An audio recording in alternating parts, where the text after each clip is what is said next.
Close your eyes for a moment and imagine this. You're standing in a frozen forest somewhere in Belgium, December 1944.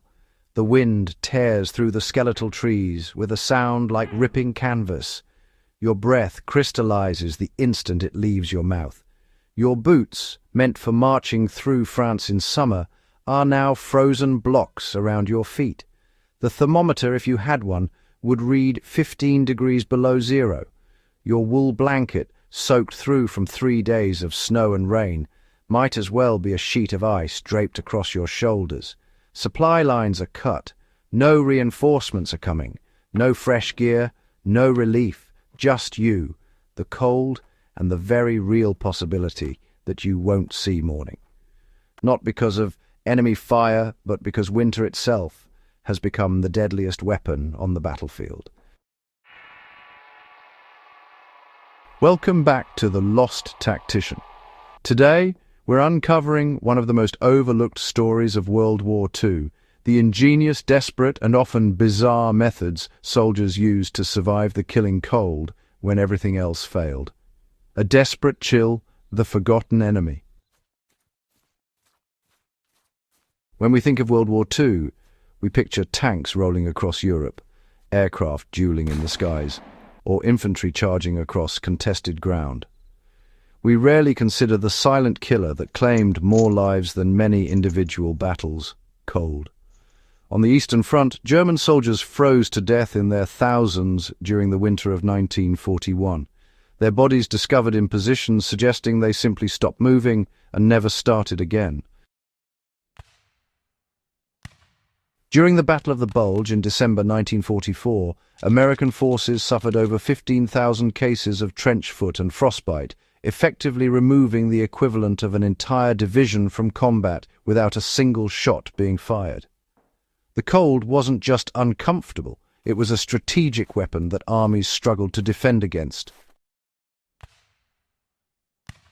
The standard issue equipment, designed by bureaucrats in warm offices months or even years before deployment, often proved catastrophically inadequate.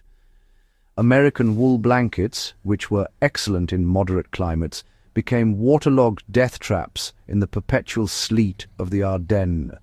German greatcoats, sufficient for a Bavarian autumn, offered little protection against the negative 40-degree winds sweeping across the Russian steppe, and British battle dress, tailored for the temperate zones of Western Europe, left soldiers shivering in those Italian mountain passes.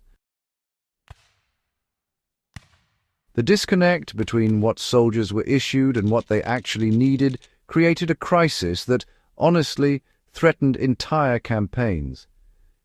Yet, from this crisis emerged something remarkable, a testament to human ingenuity and the will to survive against, impossible odds.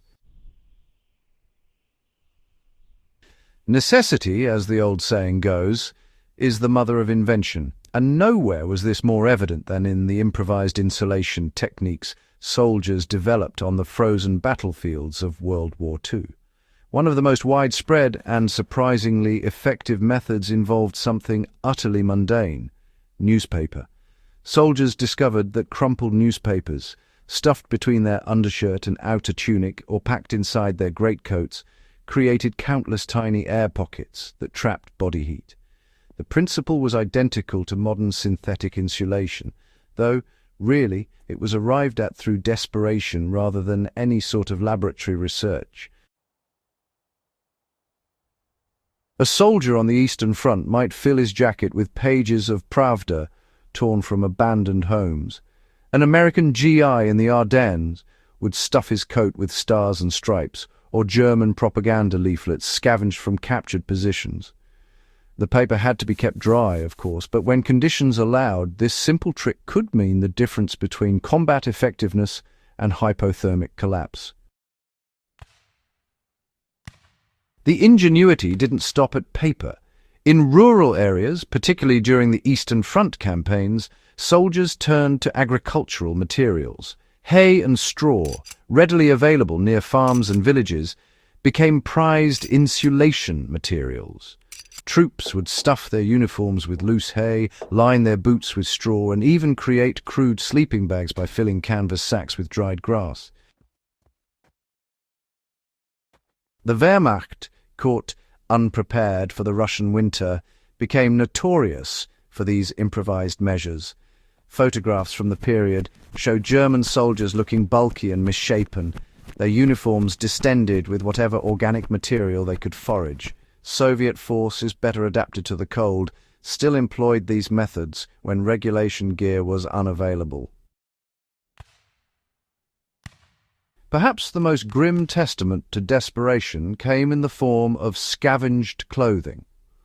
On the Eastern Front, German soldiers systematically stripped Soviet casualties and prisoners of their quilted jackets, felt boots, and fur-lined ushanka hats. These were not trophies but necessities, often representing the only winter-appropriate gear available. American soldiers in the Ardennes, facing an unexpected winter offensive, scavenged obsessively. Unit records and personal accounts describe men wrapping themselves in canvas feed bags taken from barns, using floor mats from abandoned houses as makeshift ponchos, and fashioning crude insulation from curtains, horse blankets, and even upholstery stripped from furniture. In the most extreme cases, soldiers killed stray dogs and cats, skinning them to create crude gloves or vest linings. These weren't the actions of savages, but of men facing a binary choice: adapt or freeze. Personal insulation was only part of the equation. Soldiers quickly learned that survival in extreme cold required thinking beyond their immediate clothing. The earth itself became an ally. Dugouts and foxholes dug below the frost line when possible provided natural insulation from wind and surface temperatures. A properly constructed dugout could be 20 or 30 degrees warmer than the surface, a difference that transformed a death sentence into mere discomfort. The challenge of staying warm in these primitive shelters led to, well, some dangerous improvisation. Soldiers created makeshift heaters from tin cans filled with sand soaked in gasoline or oil, which were basically crude oil lamps. Others fashioned trench heaters by burning wood or coal in metal containers, venting the smoke through improvised chimneys made from stovepipes or rolled metal sheeting. The danger of carbon monoxide poisoning in enclosed spaces was honestly very real.